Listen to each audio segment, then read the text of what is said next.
हाँ, हमने कल सैक्रल चक्रा पढ़ा, उसका मेडिटेशन किया। अब हम आज पढ़ते हैं मणिपुर चक्रा।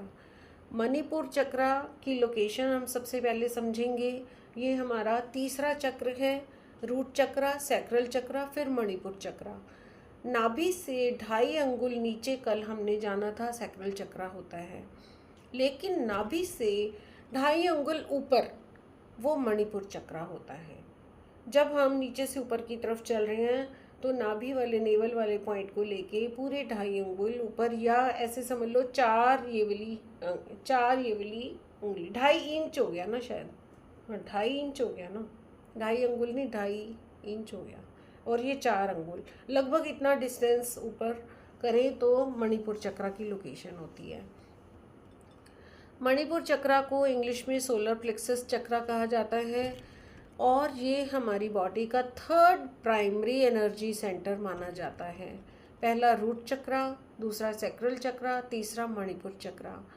कहीं ना कहीं बॉडी को जो सटल एनर्जी देता है वो मणिपुर चक्रा ही दे रहा होता है। सटल एनर्जी मीन्स कि पूरी बॉडी को एक एनर्जी दे रहा होता है, क्योंकि मिड में है ना, ऊपर वाले ऑर्गन्स को भी दे रहा है, नीचे वाले ऑर्गन्स को भी दे रहा है, पूरी बॉडी को आधार दिया हुआ है जिसने, वो भी मणिपुर चक्रा ही माना जाता है।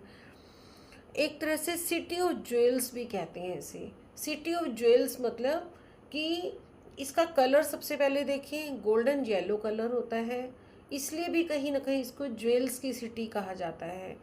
गोल्डन येलो इसका कलर होने से हम ऐसा मानते हैं कि जो डिवाइन की यूनिवर्सल पावर सीधी हम जब अट्रैक्ट करते हैं तो हम मणिपुर चक्रा के माध्यम से अट्रैक्ट कर रहे होते हैं।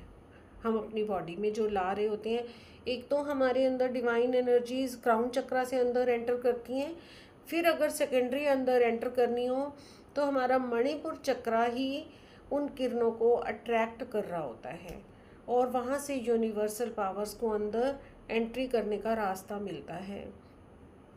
इसीलिए इसे सिटी ऑफ ज्वेल्स कहा जाता है। अभी और आगे समझ आएगा इसे सिटी ऑफ ज्वेल्स क्यों कहते हैं, अभी बताती हूँ।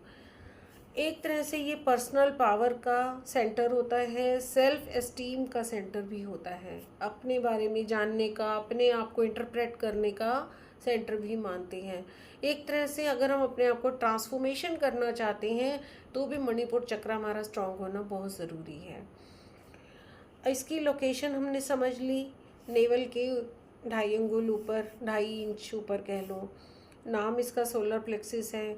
इसका एलिमेंट है फायर, क्योंकि इसका कलर हम येलो गोल्डन मान रहे हैं, और यूनिवर्सल पावर को डायरेक्ट एंट्री दे देता है ये, और इसीलिए इसका एलिमेंट समझ लो फायर है। अग्नि, अग्नि अट्रैक्ट करेगी ना, अपनी अग्नि की लपटें अग्नि को अट्रैक्ट करेंगी।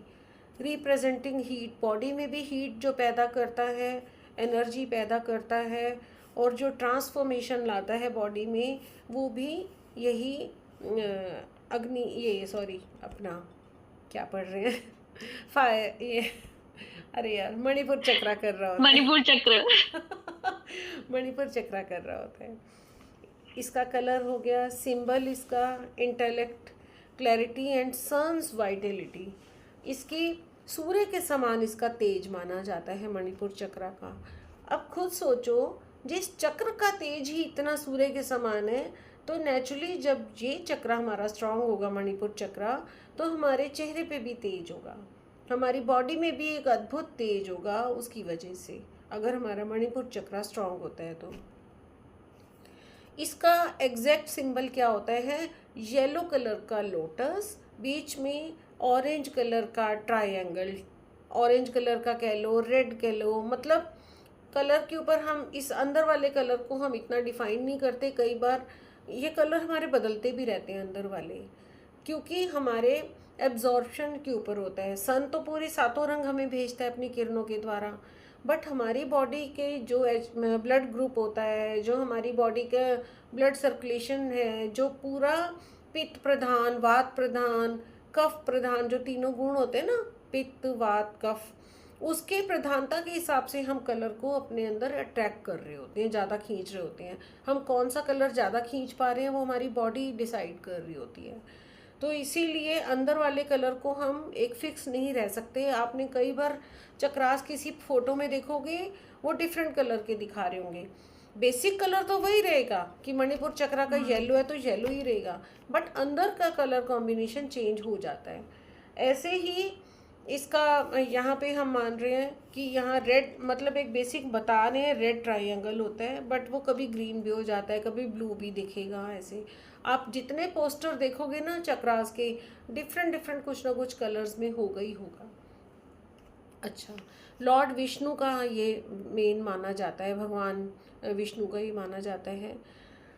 अब इसके फंक्शंस और सिग्निफिकेंस, फिजिकल डाइजेशन अच्छी रहती है। अगर हमारा मणिपुर चक्र अच्छा रहता है तो डाइजेशन अच्छी रहती है, डाइजेस्टिव, क्योंकि अग्नि है ना। हमने एक दिन पढ़ाया था मैंने कि जब जठराग्नि हमारी तेज होती है तो हमारी पाचन शक्ति अच्छे से काम कर रही होती है, और हमारे जो हमारे अंदर वीकनेस है उसको ये दूर कर रही होती है। अग्नि तेज होगी, डाइजेशन अच्छा होगा तो हमारे अंदर स्ट्रेंथ आएगी, हमारी इम्यूनिटी बढ़ेगी, इम्यून सिस्टम को तेज करती है। ऐसे ही ये इमोशनल डाइजेशन को भी इम्प्रूव करती है। जब हम देखो स्वस्थ होंगे, अच्छा खाना खा पा रहे हैं, अच्छे से पाचन हो रहा है, हम तो खुश खुश रहेंगे। आप उस इंसान को हमेशा देखो जो सूखी रोटी खा के भी स्वस्थ हो रहा होता है, स्वस्थ रह रहा होता है, तो वो हमेशा खुशी में रहता है, वो दुख में नहीं रहता। जब हमारा बच्चा बचपन में चिड़चिड़ा होता है, हम डॉक्टर के पास ले जाते हैं तो वो सबसे पहले यही पूछते हैं, चिड़चिड़ा है ये? हम कहते हैं हाँ, हम सॉरी, हम ले जाते हैं भूख नहीं लग रही इसे, बच्चे को इसलिए ले जाते हैं कि भूख कम लगती है इसको। डॉक्टर सबसे पहला क्वेश्चन पूछेगा, ये चिड़चिड़ा तो नहीं रहता? कैसा रहता है, स्वभाव कैसा है? ऐसे होता है ना। जो बच्चा कम खाना खाएगा, न्यूट्रिशंस पूरे नहीं होंगे, तो वो चिड़चिड़ा रहेगा, गुस्से में रहेगा, इमोशनल अनस्टेबल रहेगा। बट यहाँ पे अगर हमारी डाइजेशन अच्छी है, स्ट्रांग है, तो हमारा इमोशनल डाइजेशन अच्छा है ऐसा माना जाएगा। यानी कि कोई हमें कुछ कहेगा तो हम धीरज में रहते हैं, हम उलट के जवाब नहीं देते उसको। और हमें लाइफ एक्सपीरियंसेस जो होते हैं हमें वो बहुत कुछ सिखाते हैं और हम उनसे लेसन भी लेते हैं। जो बंदा अपने शरीर से ही परेशान रहेगा तो वो सामने से अनस्टेबल रहेगा। कोई उसके साथ कुछ भी हो जाएगा ना, दुख दुख सुख तो सबके साथ आते रहते हैं, तो वो उसमें ना अनस्टेबल फील करता है और हमें शो भी कर रहा होता है विचलित सा, कि दुख में जल्दी घबरा जाना, रोने वाला।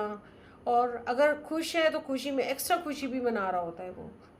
तो ऐसे वाला इंसान होता है।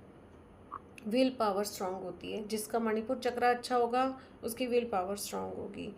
और ये चक्र हमेशा किस चीज़ का प्रतीक होता है? सेल्फ डिसिप्लिन का, एम्बिशियस का। ऐसा व्यक्ति बहुत एम्बिशियस होता है जिसका मणिपुर चक्र अच्छा होता है, उसका सेल्फ डिसिप्लिन बहुत अच्छा होता है, और वो हमेशा ये कहता है कि आई कैन डू एवरीथिंग। एक ओवर कॉन्फिडेंस भी होता है उसके अंदर, और वो ओवर कॉन्फिडेंस नहीं कहेंगे, वो कॉन्फिडेंस का लेवल ही अप कहेंगे उसको। एक होता है, उसके बाद आ जाता है कि उसको एक दूसरे की को जज करने की एक सेंस भी आ रही होती है, थर्ड आई सेंसा कहते हैं ना जिसे, वो भी उसको आ रही होती है, उसके अंदर उजागर हो रही होती है। वो हर एक को दूर से ही पहचान जाता है, परखने की शक्ति आ रही होती है उसके अंदर। कॉन्फिडेंट होता है, एजर्टिव होता है, और एजर्टिव होता है बट एग्रेसिव नहीं होता। वो कभी भी एग्रेसिव ज़्यादा नहीं होगा, बड़ा शांत और मधुर, हंसने वाला, स्माइलिंग फेस रहेगा, क्योंकि हेल्दी डाइजेशन है, हेल्दी सब कुछ है, हाई एनर्जी लेवल रहेगा, तो नेचुरली वो खुश खुश और पॉजिटिव भी रहेगा। अब